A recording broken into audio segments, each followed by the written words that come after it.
Briceville, Tennessee, December 9, 1911.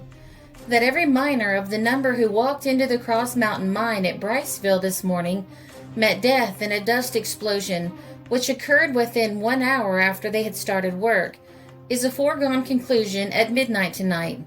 Although rescuers have been at work for hours and every known piece of apparatus in the mine rescue service has been put to use, there is little doubt but that every man is dead. The force of the explosion was terrific, and the hope that anyone could survive such a shock is beyond belief. Between 126 and 207 men checked in this morning. The books of the company are not available as to the exact number. The explosion occurred in the main Cross Mountain Mine, which is recorded in the State Mine Inspector's report as a Class B drift mine. It is 1,006 feet above the level of the sea and in the Cumberland Range, 4 miles from Coal Creek, which is on the main line of the Southern and Louisville and Nashville roads. The Coal Creek coal seam, having an average width of 48 inches, is worked in this mine.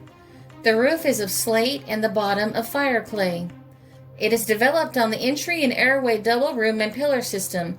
The ventilation is produced by electric fans with 300 revolutions and in diameter 7 feet, and is built on the split system.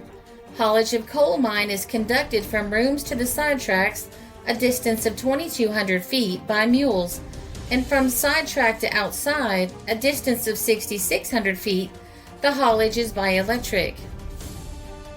At midnight, the mouth of the mine was thronged with anxious friends of the entombed men, who closely question every rescuer as he emerges from the shaft. Several women are among the watchers, and their grief is pitiful. One dead boy has been removed from the ill-fated Cross Mountain coal mine operated by the Knoxville Iron Company. The mine rescue crew of the federal government arrived late this afternoon and immediately undertook an entrance into the mine by means of oxygen helmets. It was the party of helmet wearers who discovered the first and only body removed so far. He was Lee Polston, an operator of the fan machinery. The Knoxville Iron Company, owners of the mine, have abandoned the hope of finding anyone alive, and tonight they wired Knoxville to send a carload of coffins. To add to the gravity of the situation, there is a food famine in the stricken little town, owing to the great influx of people. Supplies will be rushed to the scene in the morning. Rescue workers report that they have encountered dense and compact deposits of slate, earth, rock, and coal in the main shaft of the mine, and also in an abandoned entry which has been used for an air shaft. A vertical air ventilator leading to the top of the mountain is now being investigated in the hope of reaching the ill-fated men, and fires have been built about the mouth of the shaft to create a circulation of air from within the mine if possible. Rescuers are endangered in digging the debris from the shaft, and this must be removed about 1 mile to the mouth of the mine. It is not yet possible to determine whether this blockading of the entry is shallow, or whether it extends hundreds of feet, or a mile or more. The greater this cave-in, the more difficult will be the rescue, and further delay will be the work of reaching the entombed men. Wood posts and trusses in the shaft have been blown outward, and this, miners state, is indicative of a serious explosion beyond. Brattices are now being constructed by means of which air is being forced into the channel as fast as it is possible to remove the debris. A statement made this afternoon by an official of the United Mine Workers of America is that 207 men were in the mine at the time of the accident. Officials of the Knoxville Iron Company declined to make any statement whatsoever. There are 3 theories as to the cause of the explosion which occurred this morning. One theory is that in some manner, powder or dust exploded. The second is that an electric wire came in contact with explosives, and the third is that the explosion was caused by poor tamping of a drill. The mine was thoroughly inspected Friday of last week by J.F. Hatmaker, who has been inspector of the mine for 8 years. He stayed in the mine nearly all of Friday night. He claims that there was no trace of gases in the mine when he emerged. The mine was recently inspected by an inspector under George K. Sylvester, state mine inspector. A representative of a casualty company, which carries insurance on the employees of the company, also inspected the mine recently and is said to have reported that it was in excellent condition. Another report this afternoon stated that the state inspector's report was unfavorable. This, however, cannot be confirmed. Hugh LaRue, a miner employed in the Cross Mountain Mine, believes he owes his life to a dream his wife had last night.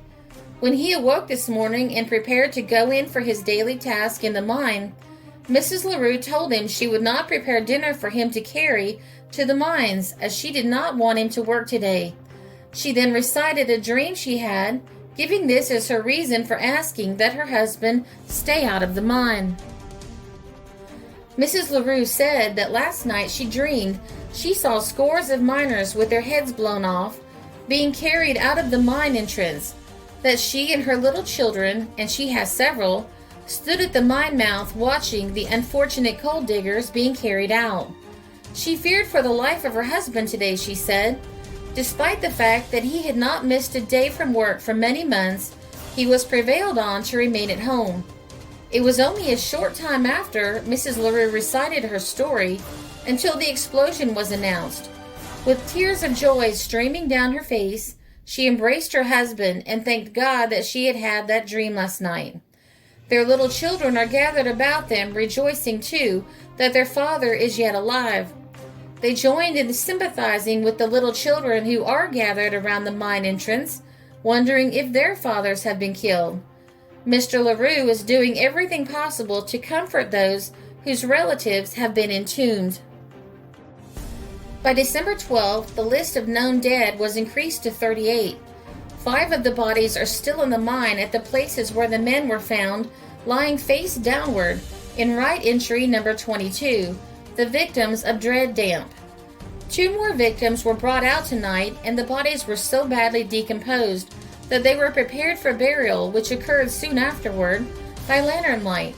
They had been found during the day in right entry number 24, 2,000 feet from the main entry. They were found in kneeling positions with their faces buried in their arms, indicating that they had also succumbed to damp. Fire broke out anew tonight in left crossed entry number 17, about 1,600 feet from the main entry. This time it was in the coal, and rescuers sent out for several barrels of water to extinguish it. It was believed at midnight that the fire was under control. A chalk message written by Arthur Smith, one of the 2 men missing from the gang rescued alive last night, was found tonight on a plank in left cross entry number 18. Smith wrote that he and John Duff were about to attempt to reach the mouth of the mine through the overpass, which carry off the foul air from the mine. The overpaths were partially explored, but no trace found of the men. It was learned today that 4 of the 5 men rescued alive had written messages in the fear of death to loved ones. They had but one little piece of pencil, hardly an inch long, and each took his turn with it. Milton Henderson wrote thus to his young wife: "My dear little wife, you have been a good little wife, but if I don't get to see you any more on this earth, I have told you where I want to be buried at Pleasant Ridge. Now, sweetheart, do as I tell you. Bye-bye." This was written at 9:02 a.m. Tuesday morning. Evidently, young Henderson's turn with the precious pencil had gone, but it came back to his hand again, and then he wrote, "We have to fan with our coats to live. You know half the cow is yours. If I don't get out of here, get your pa to help you get my pay from the mine. If I don't happen to lay my eyes on you again on this earth, I hope to see you in heaven. I am sure we will meet in heaven. I want you to tell Mama that Papa and I are all right so far. If they don't send nothing worse on us, I hope we can get out. If we don't get out, I hope to meet you in heaven. Signed, Milton Henderson." Similar to the feelings entertained by young Henderson were those reflected by Erwin Smith in the note he left his wife, only bleaker were his hopes were that possible. He wrote, "Dear wife and children, I don't think we can get out. Me and Dory Irish is burned bad. Let the house go back. They had just bought a home. The company owes me $50. Take care of the children. You can make the company pay for my life. Arthur and Duff started through entry number 15. I don't know whether they can get out or not. Goodbye to all, J.K. Smith. Smith was badly burned and spent today in bed, but there was little thought of physical hurts in the joy of restoration to the family. There were stories of self-denial told of the 60 hours in which these 5 men were entombed. In the double dinner pail carried by Irwin Smith was water, and though he was burned and almost famished for drink, he gave it all to Dory Irish, who was more badly burned and who needed it more than the others to minimize his suffering and enable him to fan the spark of life. Smith, like young Henderson, gave his promise in response to the pleadings of his wife and children that he would forsake mining and find another means of livelihood. Canary birds made possible the rescue alive of the 5 men who were taken. The Bureau of Mines here was informed today by Dr. Holmes, head of the Bureau. This is the first big mine disaster in which these birds have played their saving role, although experiments have been made with them in a number of smaller accidents. The canaries, most sensitive to any atmosphere that will not support life, are carried into the mine by the helmeted rescuers for the purpose of detecting the first sign of poisonous gases. As soon as the canaries show symptoms of gases, volunteers with the helmeted workers are not allowed to go further, and the latter proceed alone. Bodies found beyond that point are brought back as far as this danger line when they are carried out by the volunteers. All Briceville again today took on the aspect of mourning when they failed to bring forth more survivors from the Cross Mountain mine horror. In spite of their failure to find any more alive, the rescuers, led by Dr. J.A. Holmes, Chief of the United States Bureau of Mines, pursued their search into the innermost corners and crevices of the vast mine. Fresh air could be found from the fans which overcame in a large measure the deadly fumes of the afterdamp, but the air was so foul in some of the recesses of the cross entries that only the government men with their heads enclosed in oxygen helmets dared to venture therein. Some of the timbers in one entry took fire during the day, and although the extinguishers made short work of the flames, the air in the entry became thick with smoke. The rescuers are sufficient in number to make a small army. They include miners from every mine in this region, and from mines in Kentucky and the 2 Virginias. Night and day now for more than 84 hours, they have worked in 2 and 3 hour shifts, many without sleep since Saturday night. Hot coffee and sandwiches are supplied constantly to them at their work, and tonight they appeared to be as energetic as ever, although their faces showed hollow-eyed and wan beneath their coating of grime and coal dust. A carload of provisions arrived today from Knoxville, and the contents were distributed among the families of the victims. The company is doing its share toward keeping them enthused, and they seem now to be in no immediate need. Notices were posted about the mine entrance today, requesting relatives of the victims to give the company a chance to settle with them before arranging with lawyers to institute suit for damages. The Cross Mountain Mine operation was one of the first major rescue efforts carried out by the Bureau of Mines. Although only 5 of the 89 miners trapped by the explosion were rescued, the Bureau collected invaluable information that aided later mine rescue efforts. The rescue effort also helped the Bureau's public image and ensured continued funding in the future.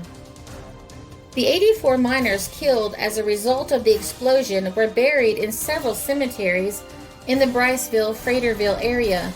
At least 22 were buried in a circular memorial which became known as the Cross Mountain Miners Circle. This circle is located at the south end of Briceville on the steep western slope of Walden Ridge. Shortly after the disaster, the United Mine Workers of America placed a marble obelisk in the middle of the Cross Mountain Miners Circle containing the names of all 84 miners killed in the Cross Mountain mine disaster. This memorial, around which a large cemetery has developed, was placed on the National Register of Historic Places in 2006. Others were buried at the Briceville Community Church Cemetery, among them Eugene Alt, whose monument is inscribed with the farewell message he wrote on the wall of the mine as he lay dying.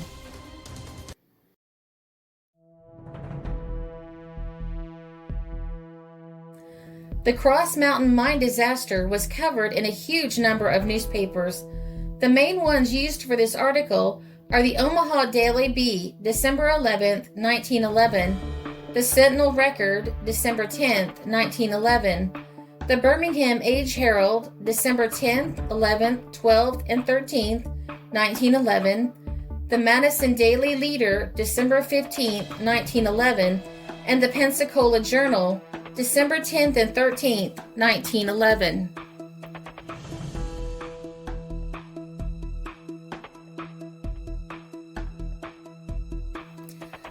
This is a Country Road production because history is fascinating.